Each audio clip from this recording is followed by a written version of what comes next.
네, 오늘부터 우리는 이제 빌립보서 강해를 듣게 됩니다. 네, 뭐 길면 6주가 될 수 있고 짧으면 제가 이번 달 안에 아니면 12월 달까지 될 수 있겠지만 4주에서 6주 기도하면서 계획하고 있습니다. 그래도 제가 빌립보서를 선택하면서 묵상하면서 알게 되는데 여러분 혹시 기억나시는지 모르겠지만 제가 처음 여러분들을 대면했을 때 그때가 7월 달이었거든요. 그때 보니까 본문이 빌립보서였더라고요. 혹시 기억나시나요? 네. 기억하시면 천재고. 근데 그때 저도 고민하면서 빌립보서의 그 기쁨을 어떻게 전할까. 그래도 하나님께서 인도해 주신 거라고 제가 믿고 고민을 했어요. 나중에 결정하고 나서 어떻게 할까. 하지만 계속 강의를 하기로 결정을 했습니다. 그래서 제가 7월 달에 왔을 때 똑같은 질문을 여러분들께 했었어요. 네. 빌립보서의 별명이 무엇인지 혹시 기억나시나요? 오늘 제목을 보시면 압니다. 빌립보서의 별명. 누구죠? 할렐루야. 네, 기쁨의 서신. 네, 기쁨의 서신입니다. 기쁨의 서신. 다음 주에도 또 물어볼게요. 네, 제가 주중에 한번 커피 쏘겠습니다. 네, 가능하면. 바쁘실 수도 있으니까. 네, 저만 선포하면 안 되잖아요. 네. 이 빌립보성 보서를 사도 바울이 작성할 때 정말 기쁨이라는 단어를 많이 사용했어요. 무엇이 사도 바울의 삶을 그렇게 기쁘게 만들었을까? 네. 여러분들의 삶 속에 요즘 무엇이 기쁨이 되시나요? 직장에서 잘 되는 거? 네. 아니면 학교에서 시험 잘 봐서 좋은 점수 맞는 거? 아니면 승진하는 거? 요즘 여러분들의 기쁨은 무엇입니까? 뭐 친구들과의 관계? 아니면 나의 취미 생활? 혹시 한 분만 얘기해 주실 수 있으세요? 요즘 저의 기쁨은 이것입니다. 잠이요? 잠 맞아요. 잠도 저의 기쁨입니다.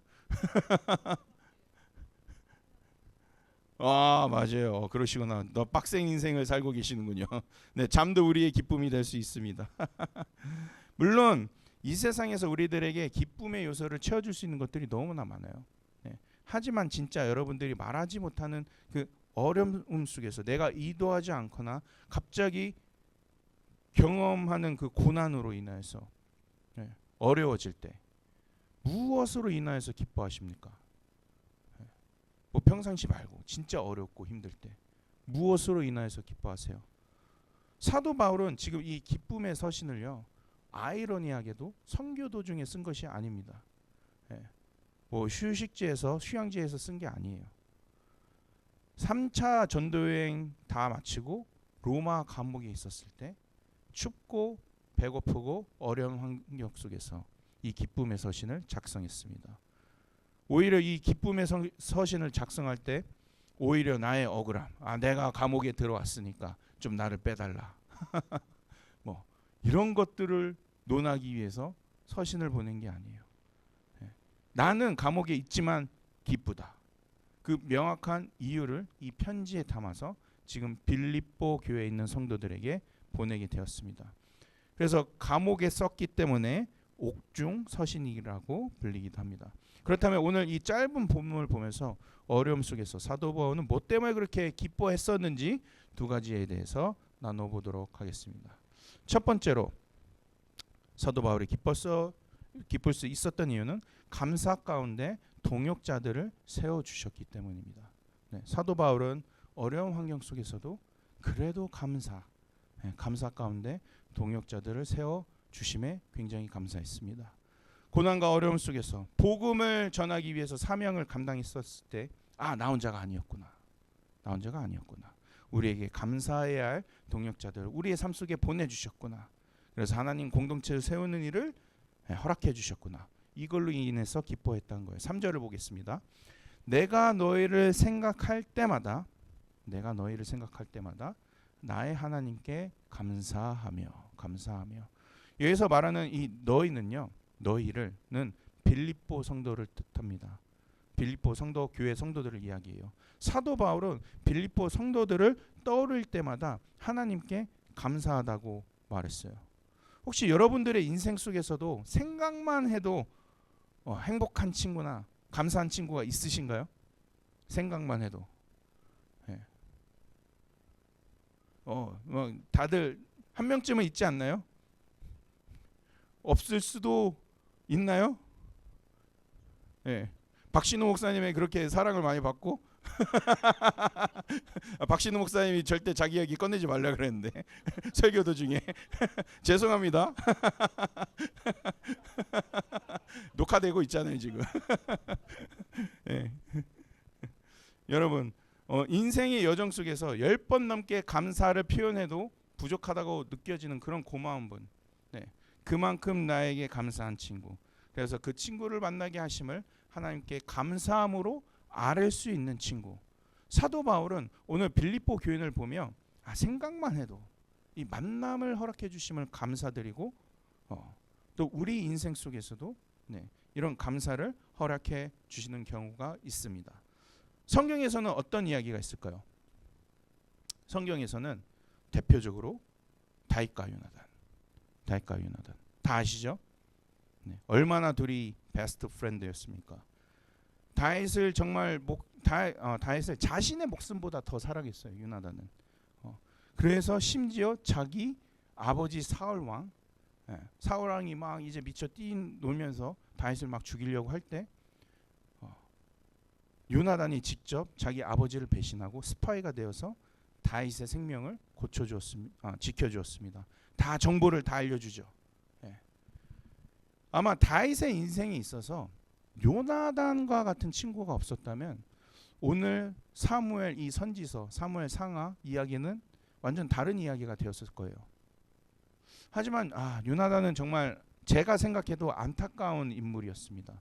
그렇게 기름 부으신 다윗을 사랑했고 도와줬음에도 불구하고 결국 전쟁터에서 전사하고 맙니다. 이때 다윗이 이 소식을 듣고 이렇게 고백하지요. 내 형 요나단이여, 내가 그대를 애통함은 그대는 내게 심히 아름다움이라. 그대가 나를 사랑함이 기이하여 여인보다 사랑보다 더하였도다. 분명 다윗은 요나단을 그리워했었고 다윗의 인생에 있어서 요나단을 만났다는 사실을 인생에 있어서 아마 가장 감사해하지 않았을까. 그 증거로 이제 요나단의 아들 무비보셋을 발견하게 됩니다. 그 살아있다는 소식을 듣고 무비보셋이 그 어렸을 때 젊은 발이가 되어서 불구가 되었음에도 불구하고 그 요나단 때를 생각하면서 다윗이 부르죠. 그리고 최고의 특권, 왕자의 특권을 줍니다.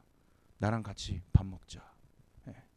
같이 밥 먹으면서 동행할 수 있는 특권을 주면서 그에게 한없는 사랑을 베풀었습니다. 사무엘하 9장 6절에서 7절입니다. 사울의 손자 요나단의 아들 무비보셋이 다윗에게 나와 그 앞에 엎드려 절하매 다윗이 이르되 무비보셋이여 하니 그가 이르되 보소서 당신의 종이니이다. 다윗이 그에게 이르되 무서워하지 말라. 내가 반드시 내 아버지 요나단으로 말미암아 내게 은총을 베풀리라. 내가 내 할아버지 사울의 모든 밭을 다 내게 도로 주겠고 또 너는 항상 내 상에서 떡을 먹을지니라 하니. 그때 당시에는 왕자들만 그리고 정말 중요한 사람들만 왕과 같이 밥을 먹을 수 있었거든요. 다윗의 인생에서도 하나님의 사람들 많이 하나님이 보내셨겠지만 그가 왕이 되어지는 과정 속에서 많이 헌신자들을 보내주셨겠지만 그래도 역시 내가 사랑했던 요나단을 생각하면서 하나님께 감사하면서 같이 왕자처럼 특권을 누릴 수 있도록 그렇게 표현을 했던 것입니다. 근데 이처럼 사도 바울도 역시 감사할 대상을 그의 인생에 있어서 많이 만날 수 있었습니다. 로마 감옥에 있었음에도 불구하고 오늘 분명히 내가 너희를 생각할 때마다 너희 하나님께 감사한다. 이렇게 고백하고 있는 것입니다. 우리의 인생도 마찬가지죠. 하나님은 우리가 이 세상을 살아갈 때 알게 모르게 감사할 수 있는 대상들을 많이 붙여주세요. 그리고 이 땅을 살아가게 주십니다. 뭐 가장 크게는 우리 부모님이 될 수도 있고 아니면 선후배 관계 그리고 교회 친구들 외에 정말 생각지 못했던 사람들이 될 수도 있고 이러한 관계를 통하여서 하나님은 이 세상을 우리가 살아가는 동안 절대 혼자서 모든 것들을 이뤄갈 수 없도록 협력하고 연합하여서 그분의 뜻을 이루어 가시도록 우리의 삶을 이끌고 계십니다. 제가 왜 이런 얘기를 하느냐? 우리 죄송하지만 우리 세대 MZ세대 지금 우리 MZ세대의 특징 뭐가 있죠? 한 가지를 들자면 극단 이기주의 이기주의를 넘어서 개인주의 괜찮아요. 개인주의는 괜찮아요. 왜냐하면 여러분들이 할 수 있는 걸 할 수 있는 거니까. 하지만 이걸 넘어서 극단 이기주의를 로 향해서 가고 있습니다. 나 자신에게만 집중하고 내가 원하는 것만 아주 열정적으로 달려가지만 주변을 돌아보지 않아요. 그래서 공동체 생활에 익숙하지 못합니다. 오히려 교회를 이를 감지하고 점점 우리의 신앙을 뭐 혼자서 할 수 있는 것처럼 개인 영성을 지나치게 강조하고 있습니다. 특히 카톨릭이 그래요. 카톨릭이. 그런데 하나님이 우리에게 주신 계명을 잘 생각해 보면 하나님은 우리의 인생을 혼자만 살아가도록 생각하며 살아가지 않도록 이 세상을 창조하셨어요. 우리가 지켜야 할 계명 속에서 나타나 있죠. 예를 들어서 마태복음 22장 37절에서 40절을 보면 첫 번째 계명이 뭐죠? 예수께서 이르시되 내 마음을 다하고 목숨을 다하여 뜻을 다하여 주 너의 하나님을 사랑하라 하셨으니 이게 첫 번째 계명입니다. 하나님이 우리에게 주신. 그리고 두 번째는 둘째도 그와 같으니 내 이웃을 내 자신과 같이 사랑하라 하셨으니 이 두 계명은 온 율법과 선지자의 강령이니라. 그런데 여기서 하나님이 이 계명을 넣진 않았어요. 너의 몸을 사랑해라. 내 자신을 사랑해라. 너의 인생을 가장 먼저 사랑해라. 오히려 내 이웃을 자신과 같이 사랑하라 말씀하셨습니다. 물론 우리 자신을 사랑하는 것은 봐줄 수 있겠지만 예수님이 그것을 계명으로 만들지는 않으셨어요. 오늘 사도 바울이 이 편지가 참 귀하다는 것은 사도 바울은 지금 어려움 중에 있는데도 불구하고 로마 감옥에 갇힌 상태에서 동역자를 생각하며 그 동역자를 생각할 때마다 하나님께 감사하다고 고백하고 있습니다. 저는 이 말씀이 우리 MZ세대에게 큰 도전이 되는 구절이 되었으면 좋겠어요. 예수님도 이 땅에 오셨을 때 절대 혼자서 사역하지 않으셨습니다. 개인주의로 하지 않으셨어요. 3년 동안 제자들과 함께 하셨고 사도 바울도 역시 선교여행을 다닐 때 혼자 다니지 않았습니다.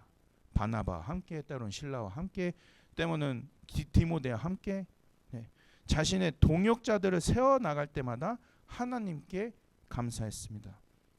저는 여러분들의 삶 속에서 이러한 친구들 이러한 감사할 수 있는 동역자들이 많아지기를 소원합니다. 정말 소원합니다. 정말 특히 우리 빌라델비아 교회 안에서 여러분 주위를 보시면 저는 지금 너무나 감사한 존재들을 경험하고 있어요. 정말 이 공동체를 자신의 몸보다 더 사랑하는 지체들을 볼 때마다 공동체를 섬기고 청년들을 섬기고 또 목회자를 섬기고 그래서 하나님 앞에 얼마나 많이 감사한지 정말 감사해요. 그래서 저는 이미 이 감사가 우리 안에서 시작이 됐으니까 더 풍성하게 많아져서 열매들을 맺어가시길 바랍니다. 두 번째로 기도 가운데 사도 바울은 무엇 때문에 기뻤냐? 기도 가운데 동역자들을 세워주셨어요. 기뻤던 이유는 기도 가운데 동역자들을 세워주셨기 때문입니다. 우리가 기도할 때 우리 주님은요 동역자들을 붙여주십니다. 이뿐만 아니라 착한 일을 시작하신 이가 완전히 이루어주세요. 우리의 삶을 이루어주신다는 거예요. 우리가 기도할 때 우리의 공동체의 사람들 그리고 연합을 통해서 모든 일들을 이루어갈 때 우리 주님이 이루어 주신다는 겁니다. 4절에서 6절을 읽어보겠습니다. 간구할 때마다 너희 무리를 위하여 기쁨으로 항상 간구함은, 그래서 간구라는 것은 기도입니다. 기도할 때마다 내가 너희를 위하여서 빌립보 교회를 위해서 기도하고 있다. 근데 기쁨으로 기도하고 있다. 항상 너희들을 생각할 때마다 기쁨이 넘친다. 너희가 첫날부터 이제까지 복음을 위하여 일에 참여하고 있기 때문이라. 이 보면 영어로 보면 because of your partnership. 네. partnership, 연합 때문에, 너희들의 협력 때문에, 복음 안에 있는 협력 때문에 내가 지금 너무 기쁘다. 그러면서 6절에 이렇게 이야기하고 있죠. 너희 안에서 착한 일을 시작하신 이가 그리스도 예수의 날까지 이루실 줄을 우리는 확신하노라. 여기서 말하는 4절의 간구의 의미는 기도이고, 기도할 때마다 기뻤고, 그 기쁨의 이유가 복음을 위한 참여하는 일이라고 나와 있는데, 다시 말해서 이 파트너십 속에서 동역자, 협력 때문에 사도 바울은 이 빌립보 교회를 위하여 기쁨으로 간구하고 있음을, 그냥 협력하니까 자동으로 기도가 나오는 거예요. 그 협력 단체를 위해서, 교회를 위해서. 그런데 이 기도의 과정 속에서 모든 기쁨을 이루어 주실 분은 바로 착한 일을 시작하시는 이 누굴까요? 착한 일을 시작하시는 이 예수님, 당연히. 네, 예수님이 이루어 가실 것을 강조하고 있습니다. 사도 바울이 어려운 환경 속에서도 로마 감옥에 갇혀 있으면서도 끊임없이 빌립보 교회를 위해서 기도했던 가장 큰 이유는, 사실 사도 바울은요, 기도 간구 가운데서 자신이 전혀 예상하지 못한 길에서 이 빌립보 교회를 세웠고, 기도 가운데 이 빌립보 교회를 세움으로써 함께 연합할 수 있는 발판들을 만들어 갔어요. 기도 속에서 자신의 계획이 아닌 성령님의 인도하심을 경험했을 때 그의 삶 속에서 풍성한 열매를, 내가 생각한 것보다 더 풍성한 열매를 맺게 된 거예요. 사도행전 16장 6절에서 10절을 보게 되면 사도 바울이 선교 여행 도중에, 2차 선교 여행 도중에 기도와 간구 중에서 이런 환상을 보게 됩니다. 6절에 성령이 아시아에서 말씀을 전하지 못하게 하시거늘 그들이 부르기아와 갈라디아 땅으로 다녀가 무시아 앞에 이르러 비두니아로 가고자 애쓰되 예수의 영이 허락하지 아니하시는지라. 무시아를 지나 드로아를 내려갔는데, 여기 뭐 지역 이름 뭐 우리가 생각할 필요 없어요. 그냥 이쪽으로 가려고 했는데 예수님이 여기를 막으시고 그 밤에 환상 중에 반대쪽으로 가게 하셨다는 거예요. 그래서 9절에 밤에 환상이 바울에게 보이니 마게도냐 사람 하나가 서서 그에게 청하여 이르되 마게도냐로 건너와서 우리를 도우라 하거늘 바울이 그 환상을 보았을 때 우리가 곧 마게도냐로 떠나기를 힘쓰니 이는 하나님이 저 사람들에게 복음을 전하라고 우리를 부르신 줄을 인정함이로라. 원래 사도 바울은 지금 나온 지역들이 있는데 서아시아로 가고 싶었던 거예요. 그런데 성령님이 그 반대쪽 유럽 쪽으로 트신 겁니다. 방향을 틀고 유럽 쪽에서 딱 첫 번째로 간 지역이 어디였냐? 빌립보였어요. 첫 번째로 갔던 곳이 빌립보. 아무도 몰랐습니다. 근데 그곳에 가자마자 복음을 전했는데 누굴 만나냐? 옥장사하는 여인 루디아를 만나는데 그 루디아가 사도 바울이 복음을 듣고 와 감명을 받아서 가족까지 다 초청해가지고 그 집에 다 가게 됩니다. 거기서 사도 바울이 세례를 주고 그 가족 전체가 예수님을 믿게 돼요. 거기 플러스 복음을 또 거기 베이스로 두고 복음을 전하다가 억울하게 감옥에 갇히지만 또 기도와 찬양으로 말도 안 되는 하나님의 역사를 보여주셔서 감옥 문이 열리고 기적으로 그 감옥을 지키던 간수들을 전도하게 됩니다. 근데 그 간수가 듣고 어떻게 되죠? 또 감명을 받아서 모든 자기의 가족들을 데리고 오죠. 그래서 가족들과 함께 세례를 주고 그 가정까지도 다 구원을 받게 됩니다. 그리고 이들이 모여서 세운 교회가 바로 오늘 편지로 보낸 빌립보 교회입니다. 예. 사도 바울을 이때부터 재정적으로 기도로 돕는 동역자가 된 거예요. 사도 바울이 이 과정을 생각해 볼 때 얼마나 감사했겠어요.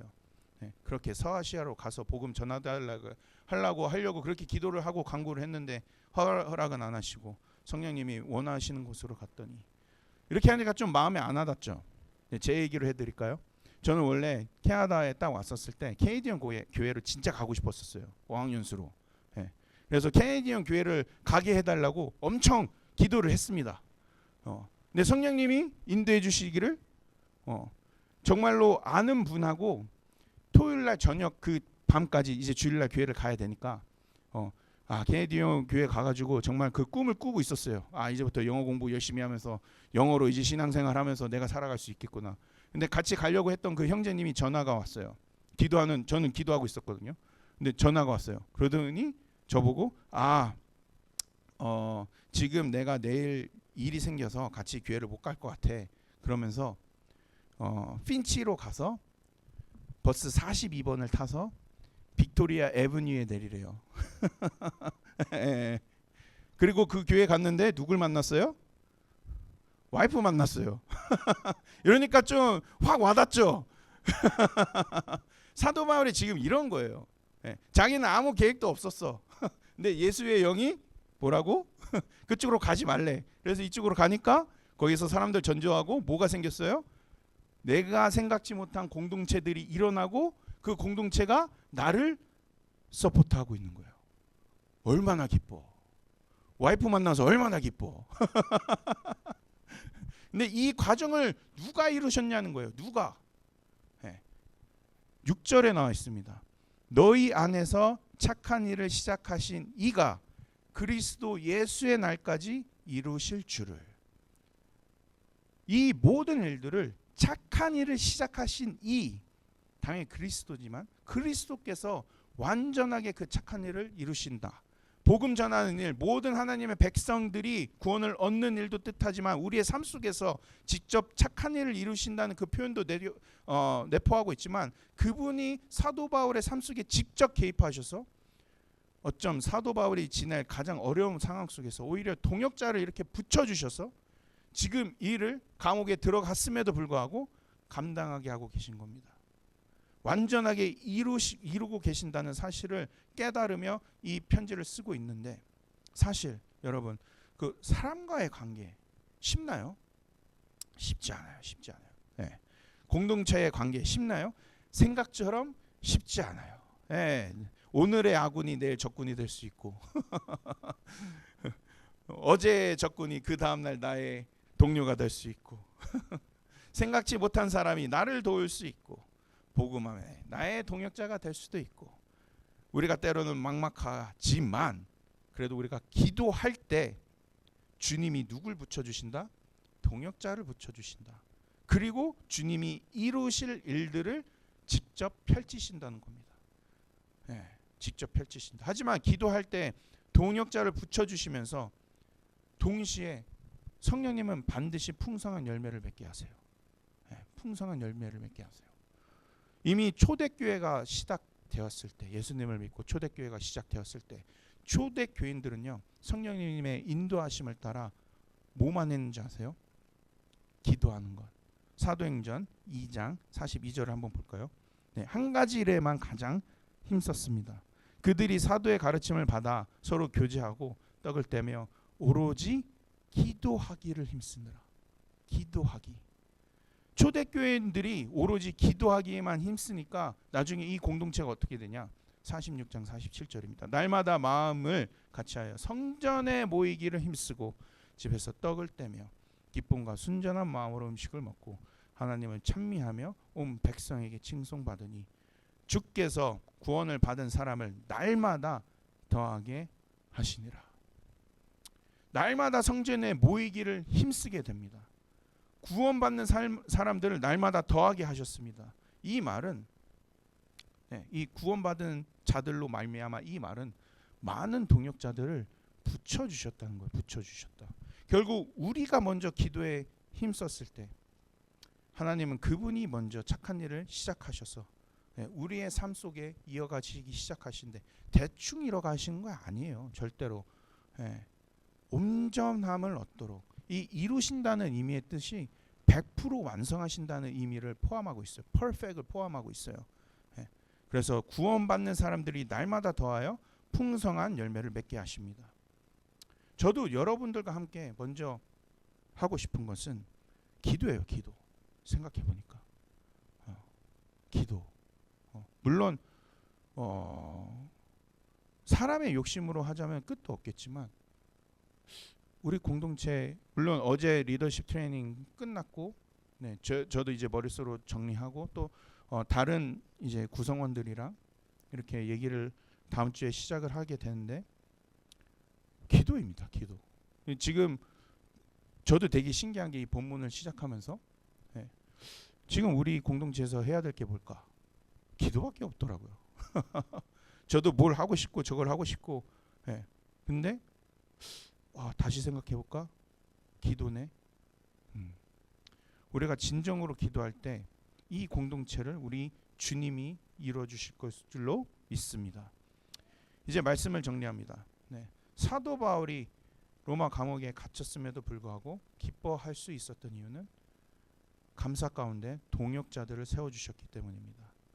사도 바울은 고난 가운데서도 감사함으로 하나님께 아뢰었어요.